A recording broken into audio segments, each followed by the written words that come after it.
হ্যাঁ, ভালো বন্ধুরা। সকালবেলা ঘুম থেকে উঠেই আমার প্রথম কাজ হচ্ছে এই পোষ্যগুলিকে খাইয়ে দেওয়া। আর যদি একটু খাইতে দিতে দেরি হয়েছে তো দেখবে তোমার পিছন ঘুরে বেড়াবে। যতক্ষণ না এগুলোকে খাইতে দিবে ততক্ষণ তোমার শান্তি নেই। আর একদম দুয়ারের পর্যন্ত আসি ঢুকিয়ে যাবে সত্যি আইন। তার জন্য বলি না, প্রথমে সকালে ঘুম থেকে উঠেই আগে এগুলোকে খাইতে দিয়ে দিই। এই খাইতে দেওয়া হয়ে গেলে আমি একবারে নিশ্চিন্ত, আজ আমার কোনো কাজ থাকবে নেই, ঝামেলা থাকে নেই। আর এদিকে দেখো কর্তামশাই নিয়ে চলে এসেছেন এক কাঁধি কলা। আমাদের অবশ্য এরকম কলার কাঁধিই কেনা হয়, তার কারণ দোকানে যেসব কলাগুলো কিনতেই পাওয়া যায় সেগুলোকে যে কী দিয়ে পাকায় তার কোনো ঠিক ঠিকানা নাই। সেই জন্য আমাদের এরকম কলার কাঁধি কিনেই খাওয়া হয় আর কি। তারপরে নিলাম নদীর মাছ, আর এই নদীর মাছটি তো বড়ই সুস্বাদু। মাছটিকে লিয়া হয়ে যাওয়ার পরে মাছটিকে বাছিয়ে কুচিয়ে ভালো করে ধুয়ে পরিষ্কার করে নিয়ে চলে এলাম একদম উনান পোড়ায় রান্না চাপাতে।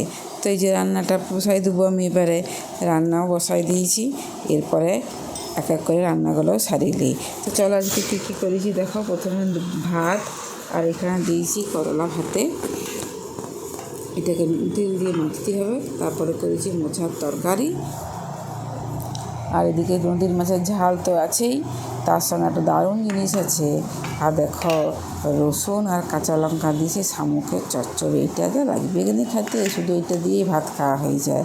এবার ভাত খাওয়ার শেষে আরেকটি যে পোষ্য জুটিয়েছে আমার, সদ্য একটি কুকুর বাচ্চা দিয়েছে সেই পিছন দিকের ঘরটাতে, তাকে না দিয়ে তো আর খাওয়া যাচ্ছে নেই। আর দেখো বিড়ালি দেখবে এরকম করে লেজে দাঁড়িয়ে, তার জন্য আরও বাইরে বেরিয়ে এসে ওকে আবার দুটি ভাত আর সেই মাছের কাঁটাগুলো ছিল সেই মাছের কাঁটাগুলো দিয়ে মাখিয়ে আবার ওকে দুটি ভাত খাতে দিয়ে এলাম। এবার যখন দেখতে পাচ্ছি তখন অভ্যাস হয়ে গেছে, দেখতে পেলেই চলে এসেছে লাড়িয়ে আমার কাজকে। যতক্ষণ না খাতে দিবে ততক্ষণ শান্তি নেই। দেখো খাতে দিয়ে দিলাম, আর সেবারও খাতে আরম্ভ করে দিল। টাটা।